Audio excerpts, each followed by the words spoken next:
तो हम लोग स्टार्ट करेंगे चैप्टर 2। चैप्टर 2 हमारा है मात्रक मापन एवं त्रुटि विश्लेषण। मतलब हम इसमें मापन के बारे में पढ़ेंगे, मात्रकों के बारे में पढ़ेंगे और त्रुटियां पढ़ेंगे। तो पहले हमारा स्टार्ट होता है मापन। अब जैसे एक वर्ड है कि मापन, सभी चीज के अलावा फिर हमको ये चीज देखना है कि आखिर मापन की आवश्यकता पड़ी क्यों। आखिर ये दिमाग में बात आनी चाहिए कि आखिर हमें मापन की आवश्यकता क्यों पड़ी। तो हमारा जो पहला टॉपिक है इस चैप्टर का वो यही है, मापन की आवश्यकता।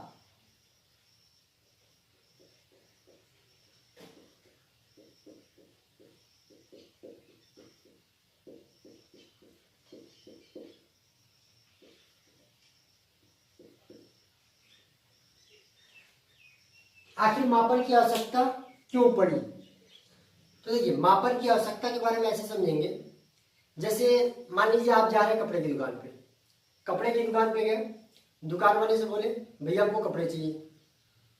तो वो आपसे पहला क्वेश्चन पूछेगा कि कितना चाहिए, रिक्वायरमेंट आपकी कितनी है। मान लीजिए अगर आपको रिक्वायरमेंट पता ही ना हो तो वो जो दुकानदार है वो आपको कपड़े कैसे दे पाएगा, नहीं दे पाएगा ना। दिक्कतें होंगी कि नहीं होंगी। तो यहाँ पे हमको मापन का आवश्यकता पड़ा कि नहीं पड़ा, हमको बताना पड़ेगा और उनको देने के लिए उसका क्या करना पड़ेगा, मापन करना पड़ेगा। ऐसे हम किराने की दुकान पे अगर जाए, वहां पे भी हमको कुछ सामान चाहिए, ठीक है। जैसे हम गए चावल लेने के लिए या दाल लेने के लिए गए या ऑयल लेने के लिए गए। अब वहां पे जब हम दुकानदार से बोलेंगे तो दुकानदार पहले पूछे कितना चाहिए। तो ये बताइए कि वो हमको देगा तो क्या करेगा, मापन करेगा कि नहीं करेगा। अगर मापन ना हो, तो क्या करेगा, वो हमको सामान दे पाएगा या हम सामान खरीद पाएंगे, नहीं, दिक्कतें होंगी। समझ आ रहा नहीं आ रहा। तो मापन की आवश्यकता है। अभी आप एक चीज और देख लीजिए, जैसे मान लीजिए एक गर्म बर्तन रखा हुआ है, अब बर्तन को हम टच कर रहे हैं, तो टच करने में हमको ये तो फील हो रहा है कि हाँ बर्तन गर्म है, उसका टेम्परेचर ज्यादा है, लेकिन एग्जैक्ट कितना ज्यादा गर्म है, उसका एग्जैक्ट टेम्परेचर कितना है, ये पता चल पाएगा, नहीं पता चल पाएगा। जैसे मान लीजिए आपके बॉडी का जो नॉर्मल टेम्परेचर होता है, नॉर्मल टेम्परेचर से अगर टेम्परेचर इंक्रीज होता है तो आपको फीवर होता ही नहीं होता। जैसे आप डॉक्टर के पास जाते हैं तो डॉक्टर से आप क्या बोलते हैं, डॉक्टर साहब चेक कर लीजिए हमको फीवर तो नहीं हुआ है। तो डॉक्टर क्या करते हैं, एक थर्मामीटर आपको लगाएंगे, ठीक, थर्मामीटर से आपको चेक करेंगे कि आपका जो बॉडी का टेम्परेचर है वो कितना हो गया है। वो बुखार नहीं चेक करते हैं, वो हमारे बॉडी का टेम्परेचर चेक करते हैं और फिर कंपेयर करते हैं कि हमारे बॉडी का टेम्परेचर नॉर्मल कितना होना चाहिए और प्रेजेंट टाइम में आपके बॉडी का टेम्परेचर कितना है। तो अगर उससे ज्यादा मिल जाता है तो कहते हैं कि आपको फीवर हो गया, 102 डिग्री का बुखार है, 100 डिग्री का बुखार है। तो ये फ़ारेनहाइट में होता है। तो यहाँ पे भी मापन की आवश्यकता पड़ी कि नहीं पड़ी, पड़ी ना।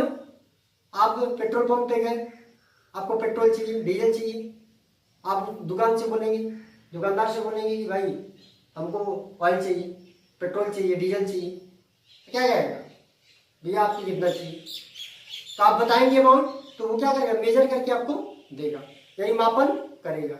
अब सोचिए कि अगर मापन नहीं होता तो क्या करते हैं।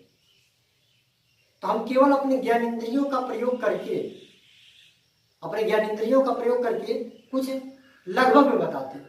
लेकिन जब मापन आ गया है तो उससे क्या फायदा है, हमको एग्जैक्ट जानकारी मिलेगी, हमको जो भी इंफॉर्मेशन मिलेगी वो क्या मिलेगी, एग्जैक्ट। तो यहाँ आप ये कह सकते हैं कि अगर हम मापन का प्रयोग ना करें तो क्या होगा, हम अपनी ज्ञानेंद्रियों का प्रयोग करके केवल तुलनात्मक या अनुमानित जो मान है उसका वैल्यू है वो फाइंड कर सकते हैं, लेकिन जो एग्जैक्ट है, सही वैल्यू वो फाइंड नहीं कर सकते। तो मापन की आवश्यकता क्यों पड़ी, हमको एग्जैक्ट यानी सही वैल्यू फाइंड करने के लिए मापन की आवश्यकता पड़ी। अब देखिए हमारा जो अगला टॉपिक है मापन, मेजरमेंट किसको कहते हैं। मापन क्या होता है, आप डिफिनेशन देख रहे होंगे, किसी भौतिक राशि के उसके निश्चित मानक से तुलनात्मक अध्ययन को मापन कहते हैं। अब देखिए यहाँ पे क्या दिया हुआ है, भौतिक राशि के उसके निश्चित मानक से निश्चित मानक से तुलनात्मक अध्ययन। अब जैसे मान लीजिए आप गए पेट्रोल पंप पे, आप कहें हमको 1 लीटर ऑयल चाहिए, ठीक है।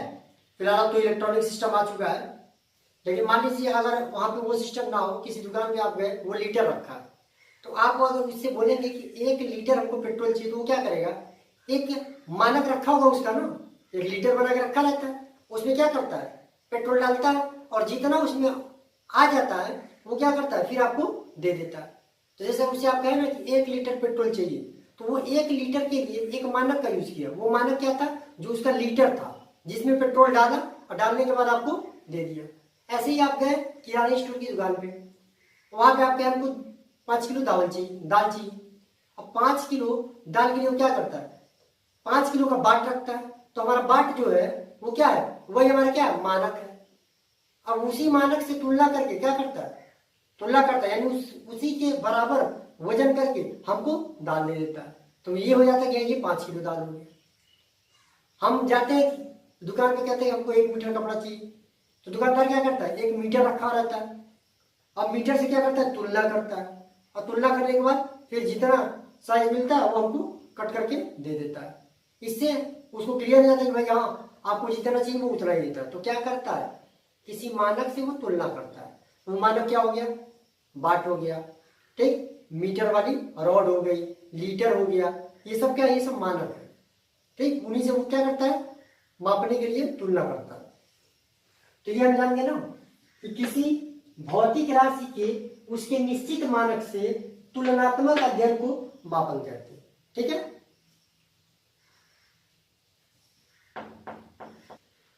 तो देखिए हमारा अगला टॉपिक क्या है, मात्रक। मात्रक किसको कहते हैं। अब जैसे यहाँ पे डिफिनेशन आप पहले देख लीजिए, जिसमें कोई भौतिक राशि मापी जाती है वह मात्रक कहलाती है। जिसमें कोई भौतिक राशि मापी जाती है वो क्या कहलाती है, मात्रक। अब जैसे हम अभी आपको एग्जांपल दिए थे कि आप पेट्रोल पंप पे गए, क्या हमको पेट्रोल चाहिए, तो आप उससे बोलते हैं ना कि हमको पेट्रोल चाहिए तो कितने अमाउंट में चाहिए, दाल चाहिए तो कितना चाहिए, कपड़ा चाहिए तो कितना चाहिए। अब हम चले गए दुकान के पास, दुकानदार के पास, और हम ये बोले कि भैया हमको दाल चाहिए। आप उसको ये ना बताइए कि 5 किलो चाहिए कि 10 किलो चाहिए, आप केवल कह दीजिए हमको 5 चाहिए, हो गया ना कि भाई हमको दाल चाहिए। तो दुकानदार पूछा कितना चाहिए, हमको 5 चाहिए, हमको 6 चाहिए, हमको 7 चाहिए। तो यहाँ पे अगर आप 5 6 7 करें तो वो क्या करेगा, दाल काउंट करके तो देगा नहीं, कहेगा गधा है, पागल है, ठीक। वो पूछेगा बाबू भाई अमाउंट कितना चाहिए तुमको, तो आप उससे कहेंगे कि 5 किग्रा चाहिए, कहेंगे ना। कपड़े की दुकान में गए तो क्या कहेंगे, 1 मीटर चाहिए, 2 मीटर चाहिए। पेट्रोल पंप पे गए, पेट्रोल लेना है, 2 लीटर चाहिए, 10 लीटर चाहिए, 20 लीटर चाहिए। तो इसमें जो आप यूज करते हैं किग्रा,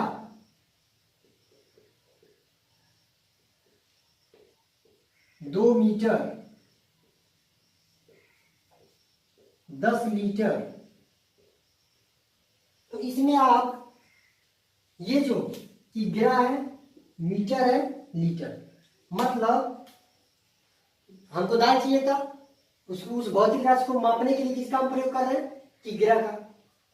कपड़ा है तो मीटर का, और ऑयल यानी लिक्विड कोई चीज है तो लीटर का। तो ये हमारा किग्रा, मीटर और लीटर, ये क्या कहलाएगा, मात्रा कहलाएगा। तो मात्रा के बारे में क्लियर हो गया, नहीं हो गया। अगला हमारा जो टॉपिक है वो है आंकिक मान। इसी को संख्यात्मक मान भी बोलते हैं, इंग्लिश में इसको बोलते हैं न्यूमेरिकल वैल्यू। आंकिक मान या संख्यात्मक मान, न्यूमेरिकल वैल्यू। देखिए इसका डिफिनेशन क्या है। आंकिक मान किसी राशि के परिमाण को प्रदर्शित करता है। परिमाण, पहले तो ये परिमाण का मतलब समझ लीजिए। आपको 2 वर्ड मिलते हैं, एक मिलता है परिमाण और एक मिलता है परिणाम। ये दोनों अलग अलग वर्ड्स हैं, ठीक है। परिणाम का मतलब होता है रिजल्ट्स, परिणाम का मतलब क्या होता है, रिजल्ट, ये रिजल्ट को शो करता है। और परिमाण का मतलब क्या होता है, क्वांटिटी से।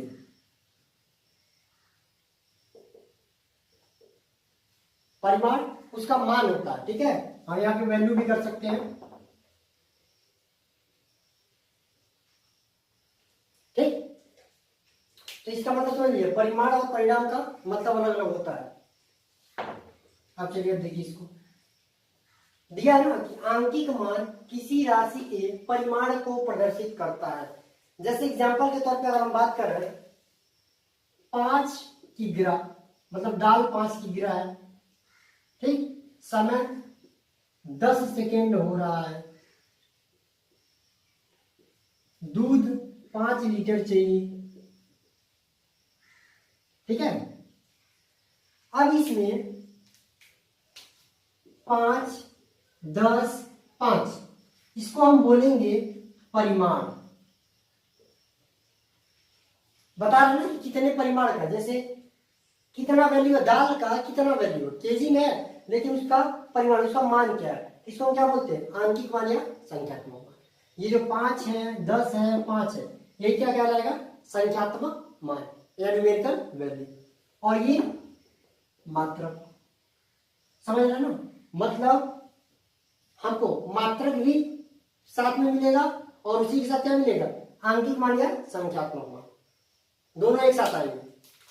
5 की गिरा, 10 सेकेंड, 5 लीटर, 20 घंटा वगैरह वगैरह, समझ रहे ना। तो ये हमारा क्या हो गया, आंकिक मान या संख्यात्मक मान।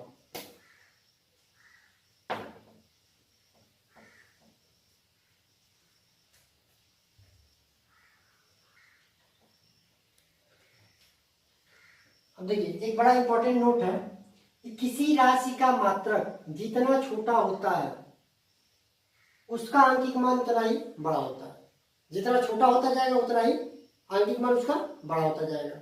अब जैसे देखिए हम आपको एग्जांपल बता रहे हैं, अगर हम बात करें 5 की गिरा, ठीक है। अगर हम क्या कर रहे हैं ना, मात्रक हम छोटा करना, हम मात्रक क्या करना चाह रहे हैं, छोटा। हम चाह रहे हैं कि वैल्यू सेम रहे, वैल्यू दोनों क्या रहे, बराबर, लेकिन जो मात्रक है वो क्या हो जाए, छोटा हो जाए। तो हम किलोग्राम की जगह हम यूज कर दिए ग्राम। पहले अभी जो आपके पास एक वीडियो सेंड किए थे मात्रकों का परिवर्तन, आप उसको देखिएगा तो ये चीज क्लियर हो जाएगी कैसे कैसे ये होता है, ठीक है, किसमें कितना कैसे हम कन्वर्ट करते हैं। अब किग्रा और ग्राम में सबसे बड़ा मात्रक कौन है, दोनों का कंपेरिजन किया जाए तो किग्रा बड़ा है और ग्राम क्या है, छोटा। दोनों को बराबर रखना है तो हम यहां लिखेंगे 5000। आपको तो पता ही होगा ना कि 5 किलोग्राम 5000 ग्राम होता है। अब यहां आप ध्यान दीजिए, हम क्या किए, मात्रक को छोटा कर दिए, और जब मात्रक को हम छोटा किए तो हम देख रहे हैं कि आंकिक मान क्या हो जा रहा है, बड़ा हो रहा, नहीं हो रहा, दोनों वैल्यू सेम है, लेकिन अगर मात्रक छोटा कर रहे हैं तो आंकिक मान क्या हो जाएगा, बड़ा। और सेम अपोजिट है, अगर हम मात्रक को बड़ा कर दें तो आंकिक मान क्या हो जाएगा, छोटा। ठीक, जैसे अगर 5000 ग्राम को हम कहें कितना किलोग्राम होगा, तो 5 किलोग्राम, तो ग्राम को किलोग्राम में चेंज किए तो मात्रक क्या हुआ, बड़ा हुआ, लेकिन आंकिक मान क्या हो गया, 5000 से किस पे आ गया, 5 पे। यानी अगर आंकिक मान को हम बढ़ाते जाएं, अगर आंकिक मान को बढ़ाते जाएं तो मात्रक का मान क्या हो जाता है, छोटा होता जाता है, और अगर मात्रक को बड़ा करते जाएं तो आंकिक मान छोटा हो जाएगा। क्लियर ना, मतलब एक छोटा रहेगा और एक बड़ा, इसको याद रखिएगा। ये हमने फर्स्ट लेक्चर में भी बताया था, जो मात्रकों का परिवर्तन था वो आप सभी लोग के लिए, क्लास 6, 7, 8, 9, 10, 11, 12 सबके लिए वो लेक्चर है, तो आप लोग जाके देख लीजिएगा। हम उस वीडियो का लिंक जो है डिस्क्रिप्शन बॉक्स में डाल देंगे। तो हम आज की इस वीडियो में क्या क्या कवर कर लिए, मापन की आवश्यकता क्यों पड़ती है, मापन क्या होता है, मात्रक क्या होता है, संख्यात्मक मान या आंकिक मान क्या होता है। नेक्स्ट वीडियो में हम पढ़ेंगे कि भौतिक राशियां कितने प्रकार की होती हैं, उनके बारे में पूरा डिटेल पढ़ा जाएगा।